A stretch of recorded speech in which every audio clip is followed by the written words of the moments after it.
पोखरी डाँडामा रहेको यो बर पिपलको रुख हो। यहाँ उहिले पोखरी थियो अरे, त्यो पोखरीसँगै टाढैमा रहेका बर पिपल हुन्।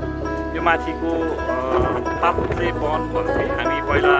यहाँ काफल खान आउँछौँ, असाध्यै रमणीय सुन्दर ठाउँ छ भन्ने काफलको सिजनमा काफल त्यतिकै लटरम्म फलेको हुन्छ।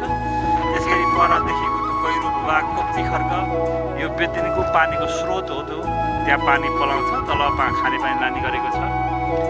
त्यो डिलपरी लगलगे भन्छन्, त्यहाँबाट ओखलढुङ्गा जाने बाटो भयो। त्यसै गरी उता ओखलढुङ्गा भयो, पर देखिएको पारिपट्टिको भूभाग भनेको यो सल्लेरी भयो भने त्यसै गरी ताप्ले देखिएको भाग गहत्योभन्दा पछाडि त्यो गहत्योभन्दा पछाडिको भूभाग झुस्के भन्छ, त्योभन्दा पछाडि पर देखेको कालो भूभाग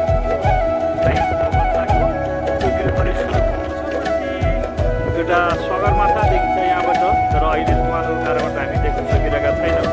अलिकति देखेको छ।